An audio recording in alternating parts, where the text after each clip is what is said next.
and welcome to Cancelled Movie Report, the documentary podcast series that talks about the best movies that Hollywood never made. My name is Michael Campbell, but you can call me Cambo. And now Eden is actually off in Parenthood land right now. But fear not, we have the show in very capable hands. Joining me this week is a very special guest who has now become the first guest to ever appear on this show 3 times.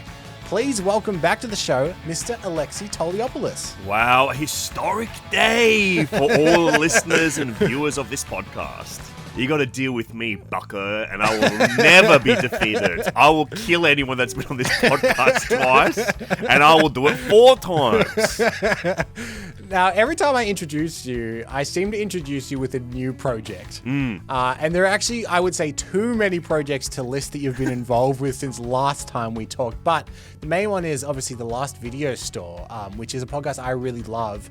Do you want to quickly pitch people on what that is? Yeah, basically what it is a chat show about movies, and I get guests on and I talk to them about their favorite movies, but I do so in the style of an old school video store rental combo. Yeah. So it's all set in the last video store. It's kind of, I want to really evoke that feeling of nostalgia and excitement of discovering films through the video store. And the last episode I just recorded was like my favorite one we've ever did. We had the Philippou brothers, Danny and Michael Philippou, Raka, who directed Bring Her Back and Talk to Me. And that was like, you know, they were up there with the first names I ever put on the list when I started developing this podcast of who would be like perfect guests. And it all culminates with me giving my guests a bespoke, customized recommendation based on their taste, based on their picks, like, you know, I used to do when I used to work at a video store back in the day. You've got the credentials to do it. I certainly do. I've got the credentials and I've got the know-how. Now, as we've been doing for years and years, pretty much every single episode that we've been doing the last few years has been a request. And this one is actually also a request from, and I hope I'm pronouncing this right, Alexei Toliopoulos has requested this one from Sydney, Australia. This is a movie that I've wanted to hear about for, I think, 2 decades of my life. As a further peek behind the curtain about the very slow process that I have on this show, do you have any idea when you requested this? Can I make a guess? Because I met you in, I believe, 2020 or 2021 at like a podcast awards night. Deep in the pandemic. Deep in the pandemic, things had just opened enough to allow a couple of Victorian boys into the Sydney. And I reckon I would have said it to you at that night. I go, oh, if you ever do one about this Planet of the Apes movie that never got made, can you please have me on? It might have been even in person before I sent it to you as a message. I can tell you, you actually formally did request it through a form that I put up. Oh! In August 2022. Wow. So, yeah, that's a pretty long time. 3-year turnaround on that one. Mm-hmm. Yeah, I've been on the podcast 3 times since then, I think. After 3 years, do you want to hear about Return of the Apes? Absolutely. Nothing would fulfill my life more than finally knowing about this film.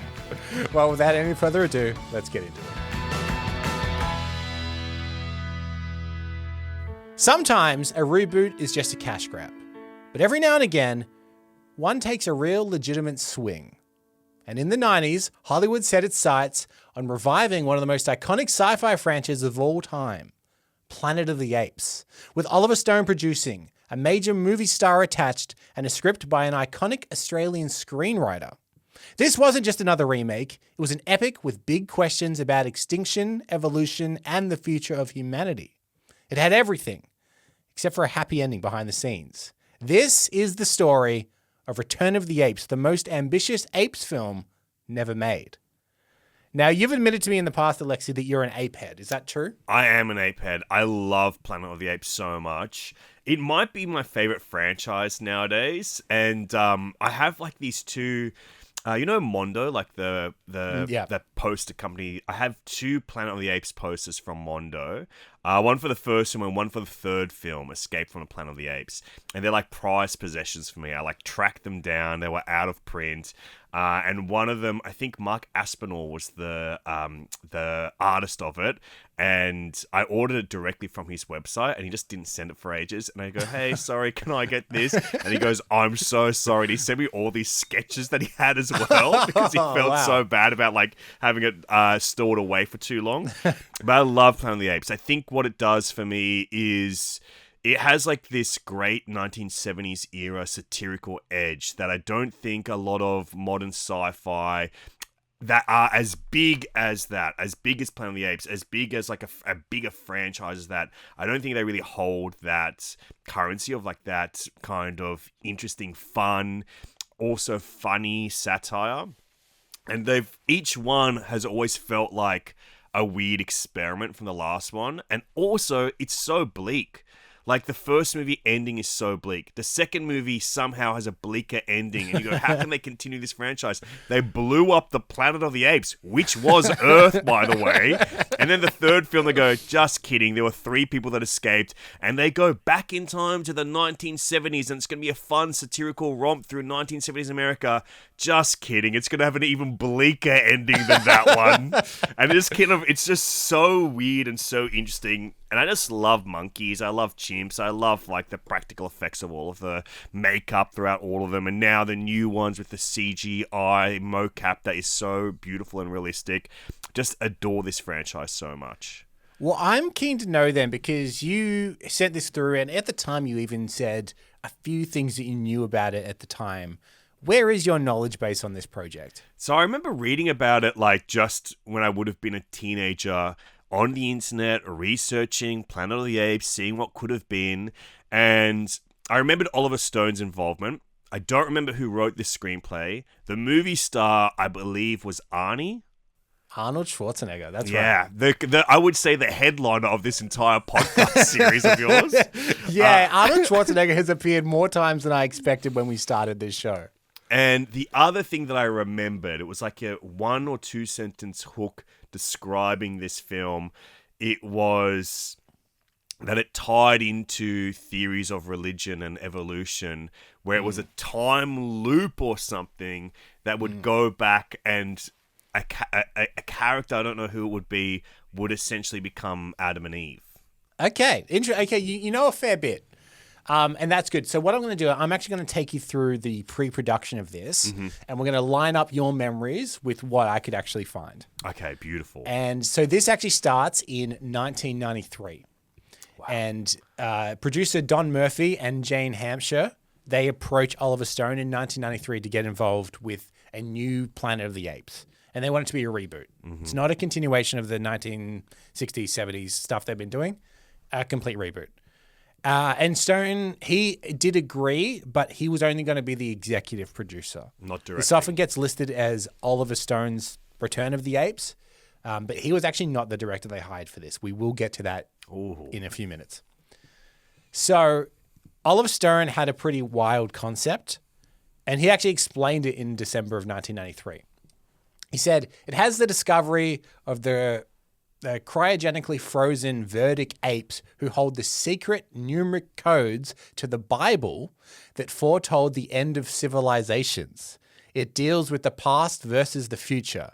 My concept is that there's a code inscribed in the Bible that predicts all historical events. The apes were there at the beginning and figured it all out. And that was not related to the movie at all. That was just Oliver Stone's actual theories about what goes on in the world. That was his initial idea, and that did evolve in the screenwriting phase, but they needed a screenwriter. So acclaimed Australian screenwriter Terry Hayes actually was brought onto the screenplay. Now, do you know Terry Hayes? Not off the top of my head. Who's Terry Hayes? So he wrote a little film called Mad Max 2.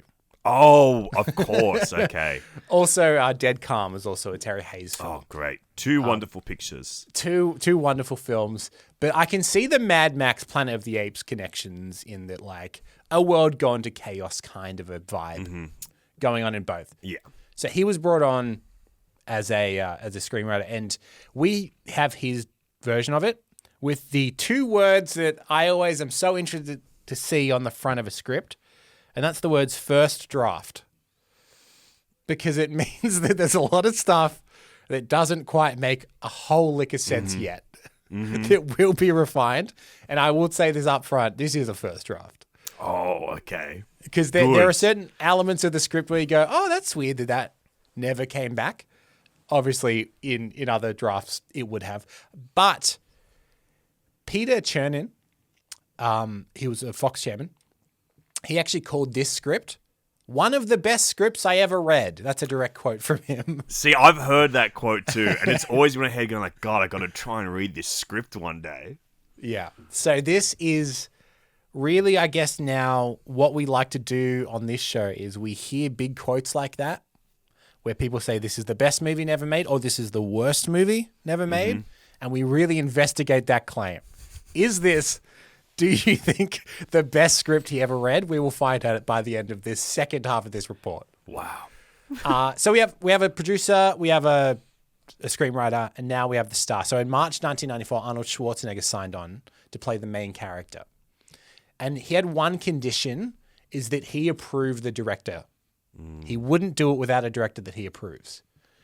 But he anticipated a violent, gory kind of interpretation of Stone's conspiracy theory concept. You know, like all of his movies are about paranoid people and conspiracy theories and things like that. Well, of course, they're from a paranoid mind themselves. Yeah, well, exactly. That's what Nam does to a man. It changes him. So they did find a director that everyone agreed on, and that's Philip Noyce. Wow, okay. Dead Calm himself. Yes, Patriot Games, Clear and Present Danger. He was actually now attached to direct, and a budget was set. And remember, this is in the 90s, and I've seen this budget floated around several times, but no confirmation of this budget anywhere in concrete. But they say that the budget was set around $100 million. Wow. In the early to mid 90s, it would be ridiculous.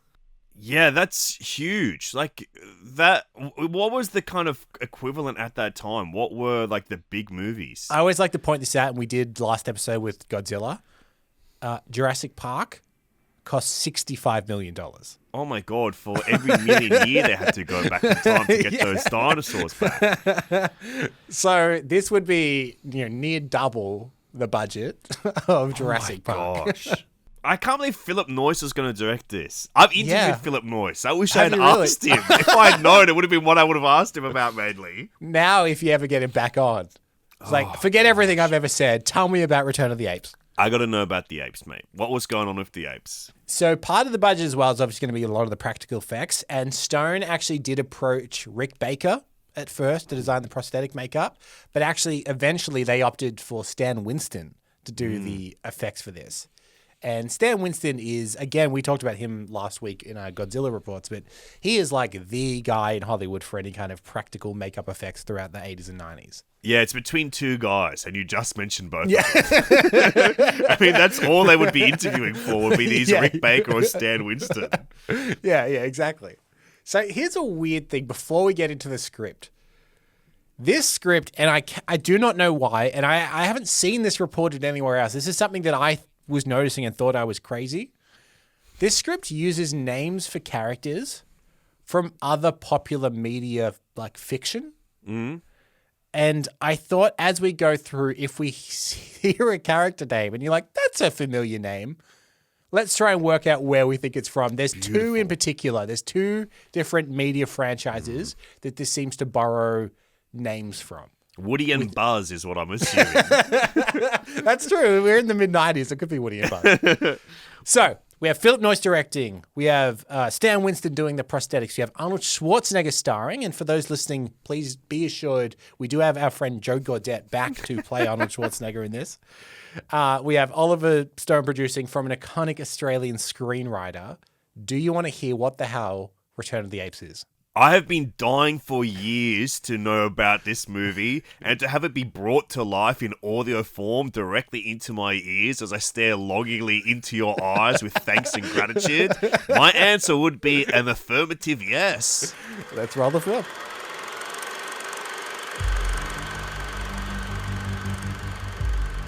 So the movie opens as a South American woman is giving birth to a dead child.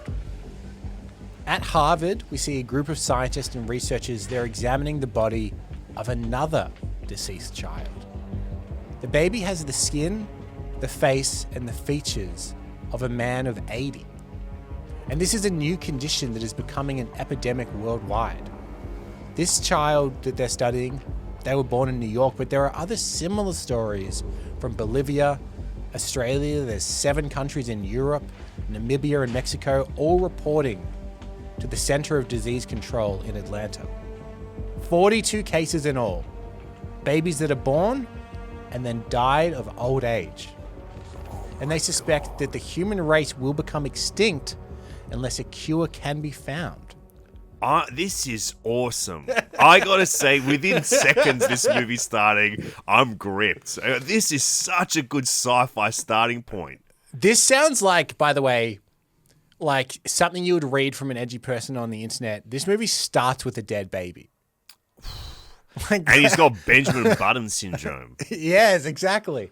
But like you talk about how the Apes movies are darker than people maybe remember. This one's starting off pretty dark. Yeah. It's just child death after child death. So one of the scientists at an autopsy is the professor of biology, and her name is Billy Ray Diamond. Not a name from other media that I recognize, but an insane name. Billy Ray Diamond is her name. Oh my God. Well, this would be the name you'd recognize from henceforth. You go, okay, if anyone steals the name Billy Ray Diamond, I know what it's from. And being a script written by a man in the 90s, they do say that she's a very attractive woman in her 30s. Okay, and imagine Denise Richards right now. Oh, that's an interesting casting. Yeah, but I often am, so... And now we see someone also in the lab, a lab assistant. They say this man is in his 40s, a little bit older. And his name is Will Robinson.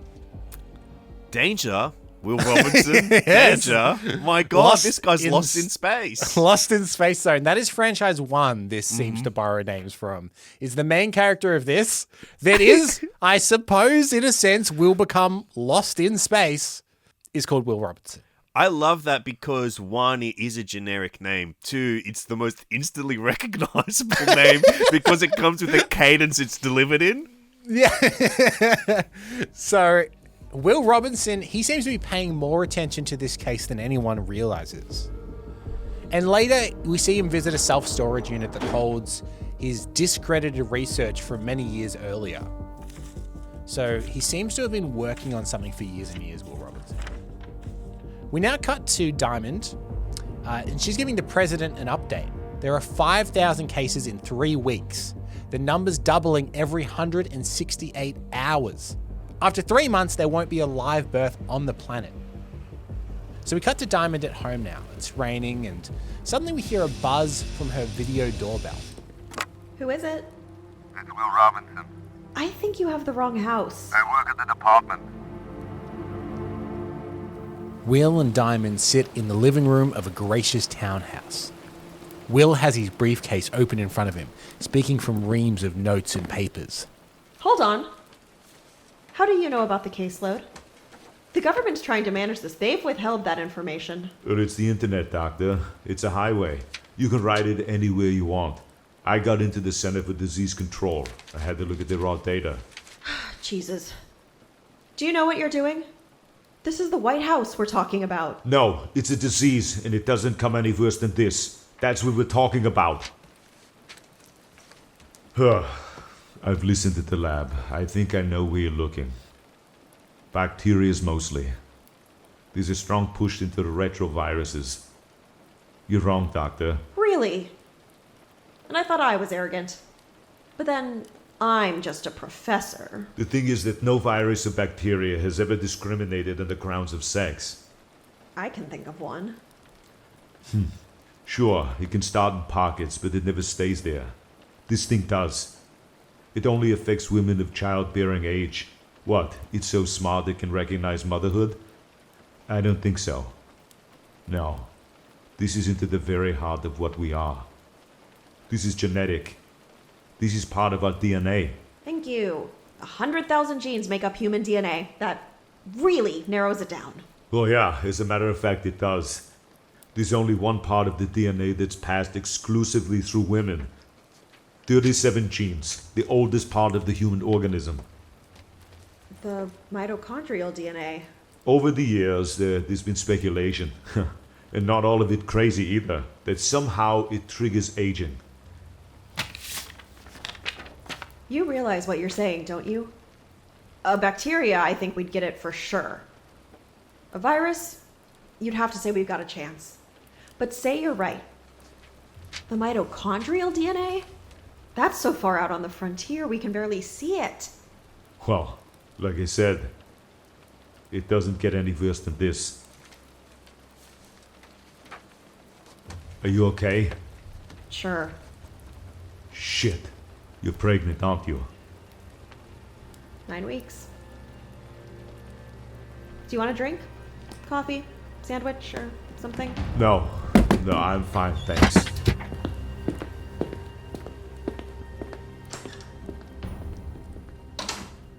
Before we properly dissect this, can we just appreciate how goddamn good Joe Gaudet is?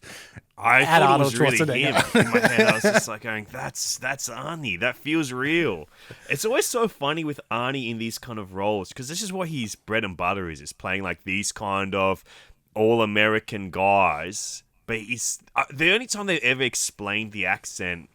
Have you ever seen this deleted scene from Terminator 3, Rise of the Machines? Yes, yeah. They like dub over him with like a Texan accent, don't they? This is one of the best things I've ever seen, where it's like they're inventing the first Terminator, and it's based on like this general, and it's all Arnie. It's like, it's based on this guy. He's the best killer we've ever had. And then you hear him go, well, howdy, folks. I'm so glad to be the Terminator. And they go, oh, that's not really going to work. And then it cuts to this professor guy in this lab coat. He goes, I think I have an answer to how we can make this work. I love that, like, the more normal they try and make him, the funnier it is, because he's the most individual man in the world. Like, no one else in the world looks like him. And it's like, oh, he's just a schlubby dad, and he works in a corporate office, and he's like, does he? Is he? It's just, I think it's my favorite thing is like how they have to explain these accents away for any action movie. For any, like all the stars, they all have accents. Even I saw this movie with Elsa Pataki, the star, and they had Colin Friels play her dad as an American. And then they just have to go, oh, by the way, my mom's Spanish and she's dead, so we don't have anyone playing her. Yeah, or like the role of Wonder Woman, where every other Amazonian then had to have an Israeli accent, whether or not they could pull it off. Like, you just have to cast around who the main person is. But yes, they never do explain why this lab assistant seems to have the physique of a bodybuilder.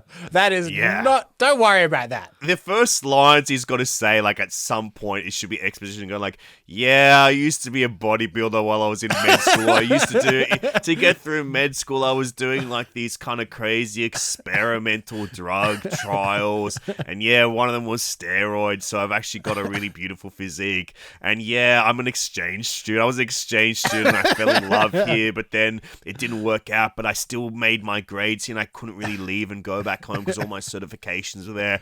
And they go, oh, okay, awesome. Now let's look at these genes that we've got here. Well, okay, that's a good segue. So his discovery is that he doesn't think it is a virus. He thinks it's genetic. He thinks that there's something in the human bloodlines of people that is causing this. It's not just a bacterial infection. I love this shit. This is so good. It's a great high concept sci-fi like conceit, isn't it? Absolutely. That your blood is mucked up and you're going to turn into tiny little, you're going to birth out little gnome people that are going to die within weeks. So later, Diamond, she actually brings the idea to a group of scientists at Harvard in a conference room, and she's framing it as a theoretical exploration. And one of the elderly researchers recalls that they actually had some research around this that was discarded in the 1970s. And that mitochondrial DNA passed only through the maternal line, she thinks, might actually hold the key to unlocking evolutionary memory, potentially allowing physical regression through the human genetic tree. It was once described as a kind of genetic time machine. The room laughs it off, but Diamond, she doesn't. She thinks there's something to this. So now we're also getting a little bit of Assassin's Creed in here. This is so cool. I say that having never played Assassin's Creed, but I believe you go through your bloodline of your family in that game. Yeah, some shit like that. I've played a few of them, but I can't really tell you. You use a big old machine to go backwards into time or whatever, and sometimes, I don't know. Adam and Eve are involved in that shit too, I think, actually. Were they? They might have been ripping this off. I love whenever you hear things that have come out of like cancelled scripts and who got their grubby little mitts on concepts. So Diamond is kind of intrigued at this idea of how this mere lab assistant could be so knowledgeable about the subject. So she starts looking for clues as to this man's actual identity. She doesn't believe he is called Will Robinson. Oh, what would give it away that he doesn't sound like an American guy? Hang on a second, this guy appears to be Austrian. I'm looking back in time. As her researchers work through piles of old journals and scientific papers on mitochondrial DNA, the same name keeps turning up. Dr. Robert Plant. Not from a media. Not from a media franchise, and that is not one of the franchises I'm including, but that is weird, isn't it? It seems like Terry Hayes is just looking around his room when he's thinking of character names, being like, yep, Robert Plant, that'll do. I'm gonna Lost in Space poster over there. Robert Plant from the Kashmir Project? What the? Well, no, this is actually Dr. Robert Plant. Oh, of course. And he has degrees in medicine and microbiology, a PhD at 24, and a member of the Academy of Scientists, published 20 times by 1974, and then suddenly nothing. So it seems like he's obviously had some kind of a wild scientific theory that got him blacklisted from the scientific community and is now going by the name Will Robinson. And I guess that is when he would have got into building his body up, is around that time that he got blacklisted. Yeah, maybe that's it. Maybe he took the time to look inward and work on the physique. So, meanwhile, we actually see Will. He uses a friendship with one of the university caretakers, and he gains access to the basement of the psychology department. And there we see 2 long iron cylinders. They're isolation tanks. And by following a trail of mutations, he can date the chemical sequence changes in the DNA, and has found that the flaw that first appeared that is causing all of this, he's found that it first appeared 102,000 years ago. And he wants to prove that he was right, and that anyone that can find the right chemical key can travel back down through the DNA, through time and space. And he's going to go back and try and change evolution. So he slides a syringe into his forearm and climbs into a flotation tank. And he spirals down into a whirlpool of white light and finds himself suddenly awaking in a cave, lying in a fetal position, bleeding from the nose and the ears. Oh my God. And around him are prehistoric cave paintings etched into the rock. Will is now in the plains and the jungles of the primordial forest in the rift of a valley at the beginning of civilization, the birthplace of the human race. Gosh. By the way, this guy loves traveling in time in the fetal position. He loves doing that. You know, I've never made that connection that this is another Arnold Schwarzenegger. I have to legally picture him naked. You have to. Legally, you have to imagine the governor's hog dangling away in prehistoric times. So he gets in a flotation tank, travels back to prehistoric Earth through the DNA of his bloodline. Does this so far line up with the Apes franchise that you know? So far, there's very little in common with what I've seen in other Planet of the Apes movies. Like, this was not ripped out and put into another one very soon after. This is quite different. Also, at the moment, we're not that far into it, but there's been no apes so far. No. I mean, those little babies looking like 80-year-olds popping out, they could look quite ape-like, I'm imagining. But imagine if they were the apes. That's what I thought it was going to be when you started saying. There's women giving birth to chimpanzees. Something's wrong with the DNA and mitochondria. So, Will is actually soon captured by a tribe of prehistoric humans with matted hair and heavy brows and short muscular bodies. These are actually in the script referred to as proto-humans. And this is the tribe of the tiger, as we discover. And a man that appears to be in his late 20s, so I don't know how they're going to make that clear in the film by the name of Kip Kenner. He seems to be the tribe's leader. And he orders Will's death. But suddenly, an army mounted on horseback surges into the settlement. They are heavily armed apes. At the head is a huge gorilla named Drac. He is the lord of the high rivers, the supreme commander of the ape army. And the apes are armed with crossbows and huge steam-driven machines. So it gets a little bit steampunk with some of the gadgets they have, by the way. This is awesome. So, trapped in a cave with the proto-human tribe, Will jumps on the back of the horse and gallops towards his freedom. Kip jumping onto a horse as well as it passes. Drac and his apes swing into the trees, traveling at incredible speeds. And Will is knocked from his horse as Kip manages to gallop away injured.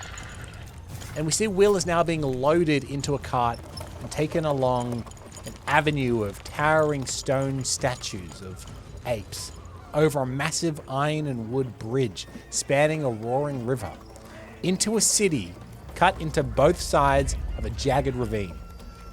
Caves and houses and buildings made out of stone. The head of the city is an old gorilla, face grey and balding. He's watching the returning army with their spoils. His name is Nazgul. He is the president of the Council of Elders.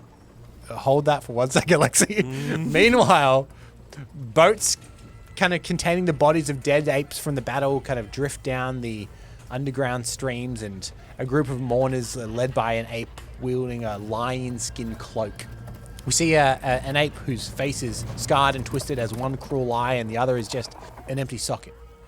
Beneath the cloak, one arm and one leg is withered. This ape's name is Magog. He is the high priest of the apes, defender of the faith, and keeper of the book of law. And the boat floats under a huge crouching ape, which has been carved out the face of a cliff, and into the entrance of the Temple of Apes.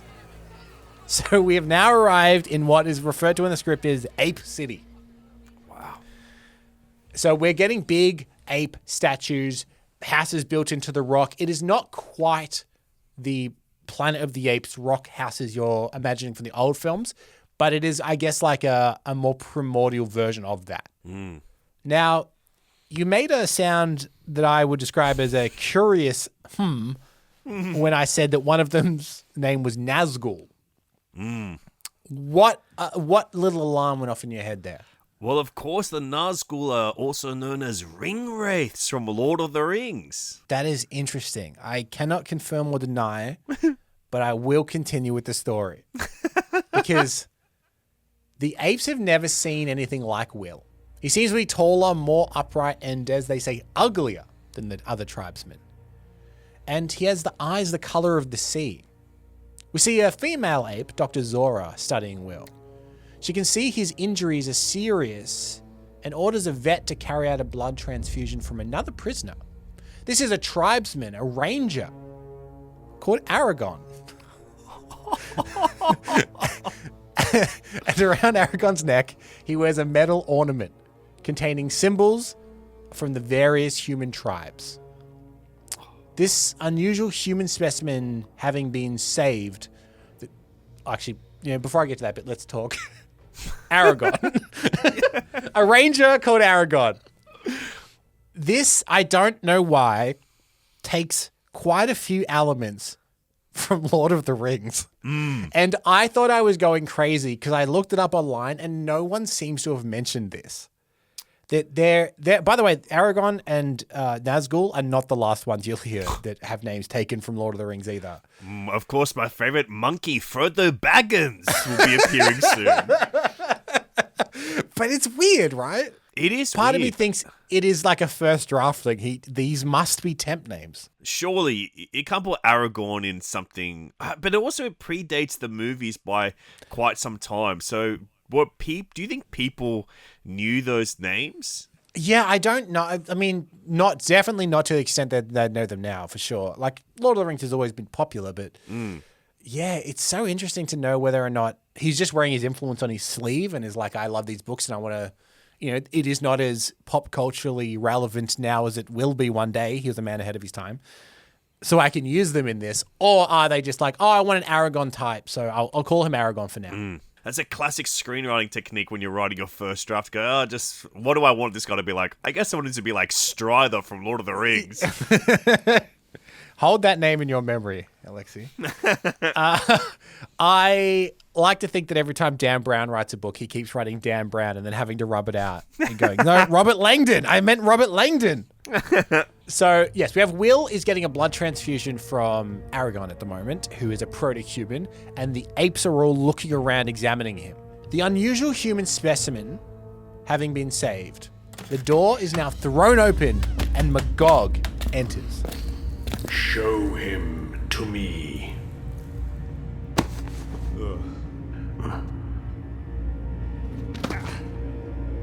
All my life I've dreaded this day.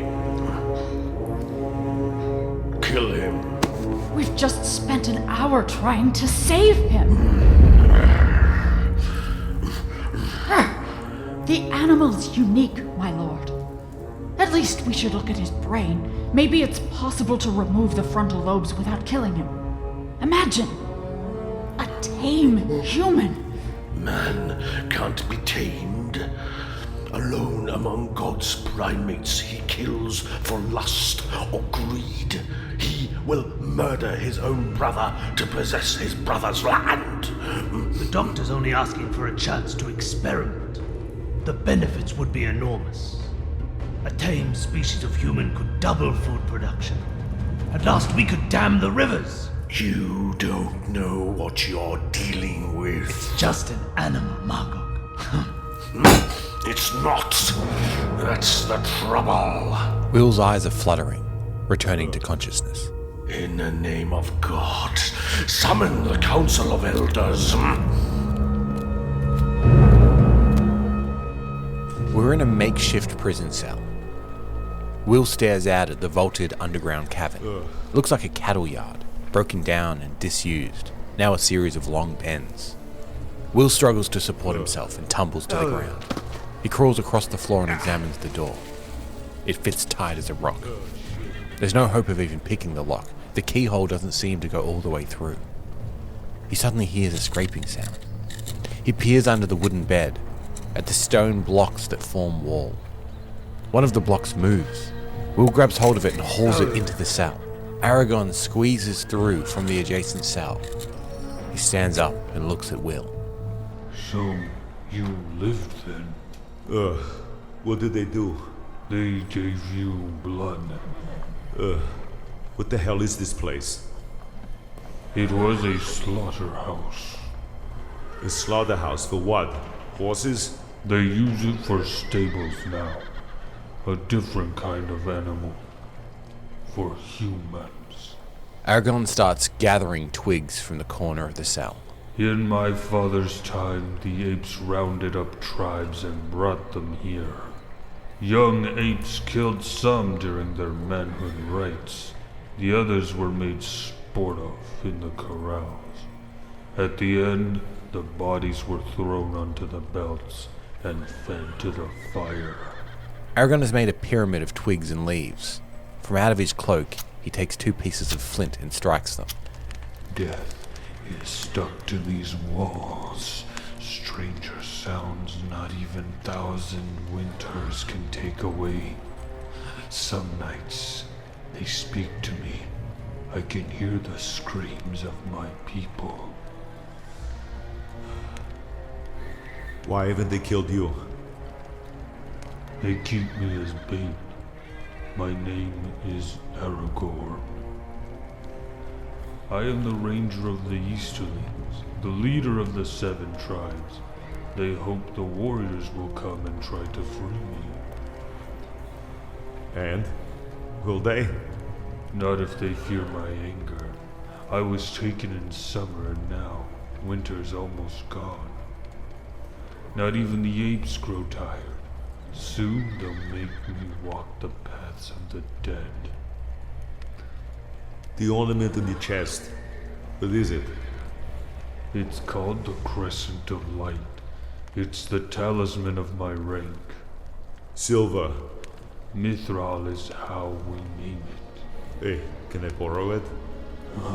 I meant you no harm, okay? I'm looking for a woman, one of my own kind. Do you know of people like me? Never. If you want to get out of here, I need the talisman, Aragon. The two men look at each other, and Aragon reaches up and unfastens it.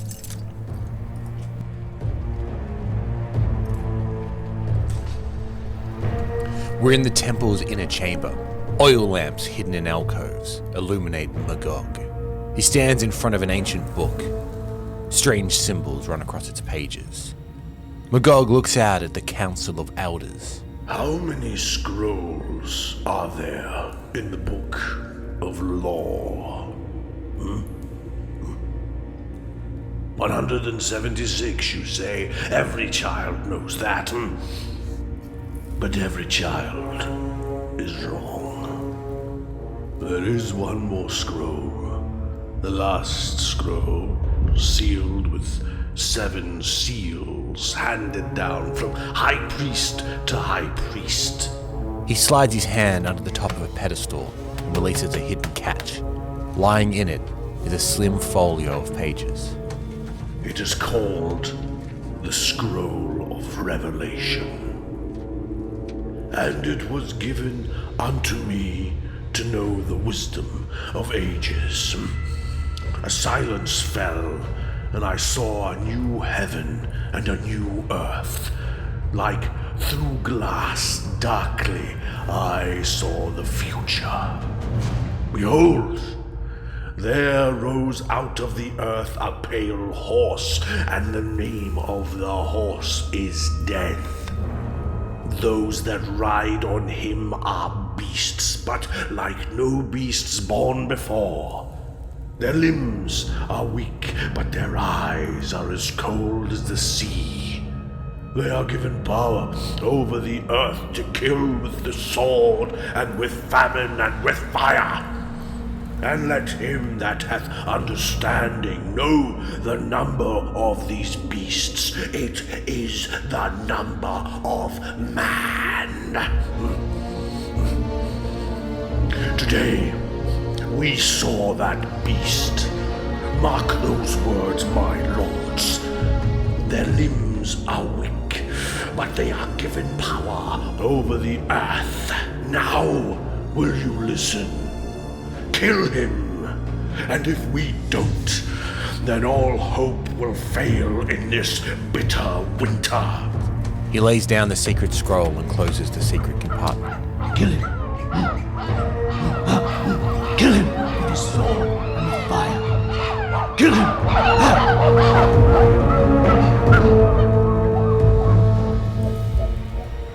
We see Aragon's silver ornament has been polished with a brilliant luster.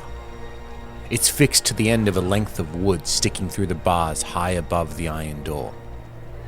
The wooden bed has been smashed to pieces. Both Aragon and Will use parts of their clothing to harness themselves so they can see through the bars. Aragon controls the pole with the mirror on the end of it. By looking into it, Will can see the keyhole on the other side of the door. He has a pole with a nail attached to the end of it. He turns the pole, guiding the nail toward the keyhole, trying to pick the lock. Do you understand time? What time is it? 7 hours since the rising of the sun. Huh. Just afternoon. Shouldn't we wait until night? If I'm right, it's gonna be dark a lot sooner than you think.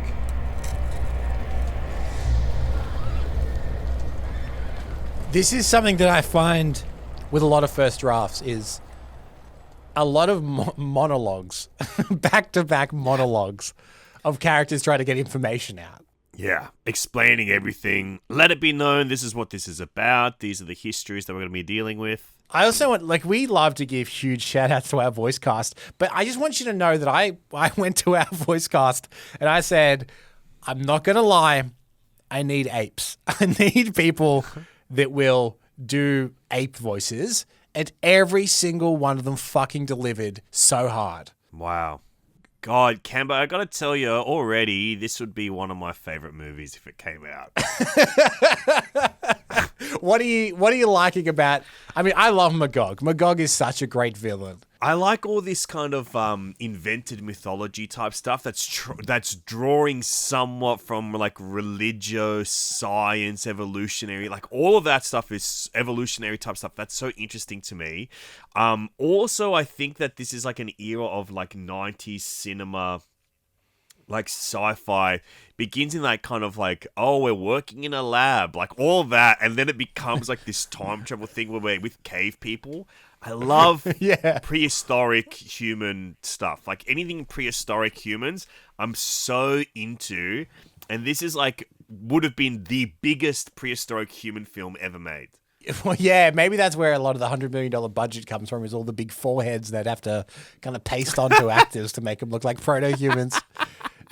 The one thing I do like, because a lot of the things you hear about this is that it had a lot of like religious overtones. And I was scared that they were going to lean into like Jesus Christ and stuff like that. But it's really leaning into like religious mythology, even to the point where they make it pretty unclear whether the secret scroll that Magog pulls out saying that man is the evil that will destroy the earth, is that real, or has he made that up to further his own point?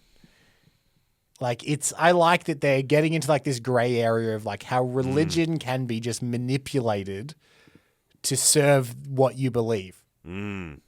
You know, like Planet of the Apes does. Yeah, see, this is the satirical stuff that the apes can do. We see them in the prison cell, and Aragon's silver talisman is being used as a makeshift mirror. And Will is able to guide his little pole with a nail through the bars and pick the lock of the heavy door.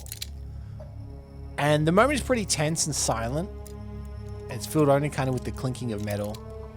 But eventually that door does swing open. And suddenly, they're gone. They're out of the cell. And during a chaotic prison escape, Will actually helps free a group of imprisoned proto-humans, including the young man he met earlier, Kit Kenner, was one of the people that was taken hostage, so he frees him. Drac, who is the person that rounded them all up at the beginning, he's kind of like a military, almost warlord type ape. He takes two huge guards called Max and Hannibal, and he goes to carry out the order to take care of Will. But as they enter the cell, they find it empty. Will and Aragon are mid-escape, trying to get out of the ape city, when Will suddenly realizes something. Wait a second. This doesn't seem like the way out. We're not going out. Not yet. So what are we doing? We're going killing. Killing? Don't be stupid. You do what you like, but I'm the ranger of the Easterlings. I won't leave here until it's done. Oh, shit. They vanish into the dark ahead. A row of cages. Will and Aragon move carefully past cage-like cells. Ahead, a set of steel doors, torchlit, with no guard inside. A crevice in the rock. An ape sentry, armed and unaware, is urinating in a shadowy crevice. He spots Will and Aragon. Quietly, he slips out behind them, with a weapon in hand. He creeps towards Will, ready to strike. Suddenly, a hairy arm shoots out from a nearby cell, choking the sentry. Will spins, sees the danger, and smashes the sentry's jaw with a weapon. Inside the cell stands a powerful ape with intelligent eyes. 2 rules in life. Never play cards with anyone called Doc. And never, whatever else you do, turn your back on an ape. I'll remember that. Thanks, Strider. What are you doing? Looking for the keys. No! He saved our lives. He's an ape! You go and kill as many apes as you like. I'm setting this one free. It's not apes I am going to kill. A prison laboratory. Steel doors creak open.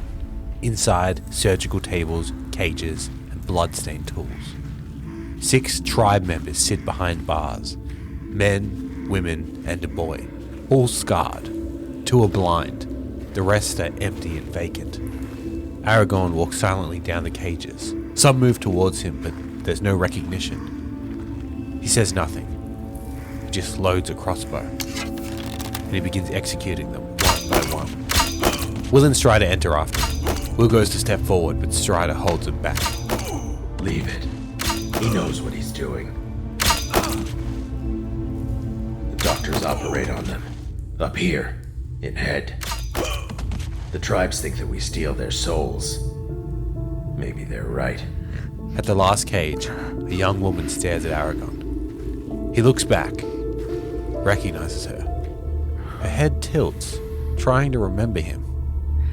Tears in Aragorn's eyes. She takes a step forward. He closes his eyes and fires.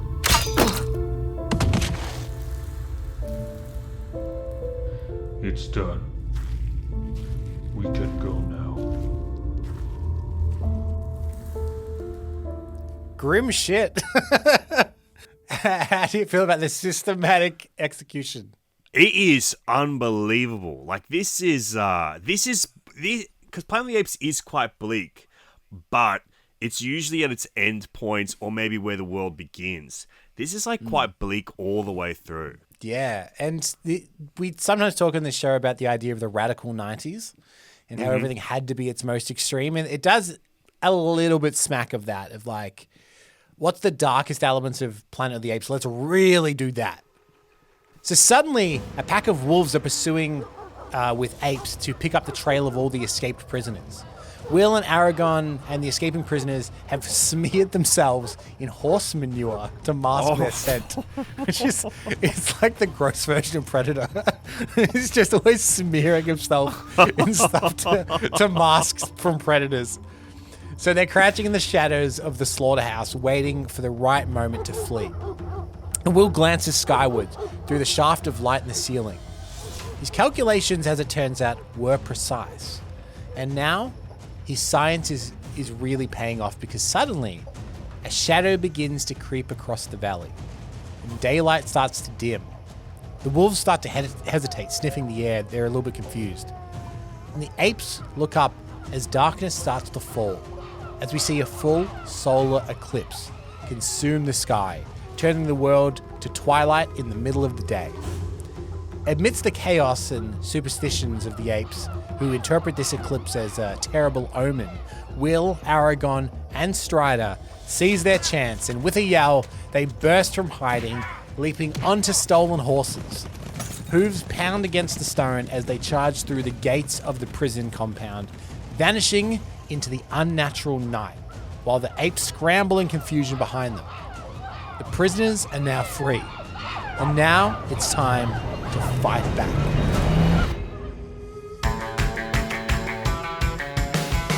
Well, we have come to the end of part 1 of our report on the unmade Planet of the Apes film, Return of the Apes.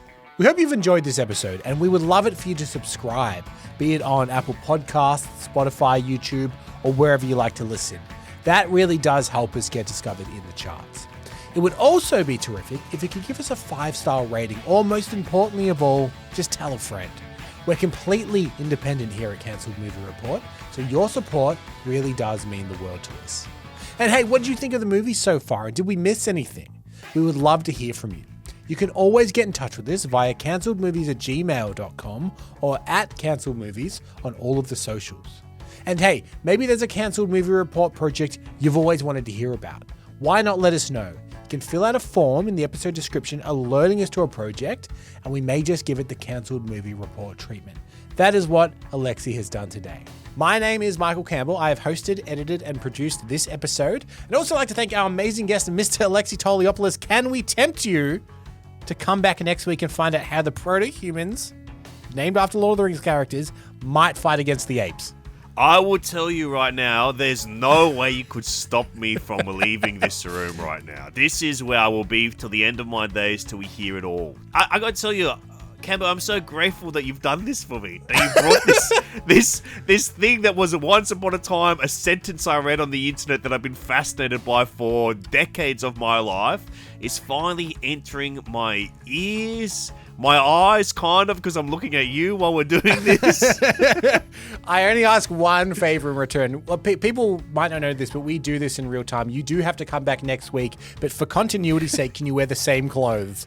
Just so it Absolutely. looks like we recorded all at once. I will shave my mustache off in between these two, though. So I will wear the same clothes, but I will look different nonetheless. We also have to thank our amazing voice cast, which included Joe Gaudet, Danielle Santos, Ben Wagner, Paul Kozinski, Jay Zadeh, Bill Sunderland, Erion Moore, and Dani Siller. And if you can't wait for next week, here's a sneak peek. My sister's mate works in the lab. He says Dr. Zora's working on some disease. What sort of disease? Of the children, I think. Ape children. How did they die, Strider? Old in the belly? Is that how? Some of them. You know this disease? So that's how it happened. But until then, take care.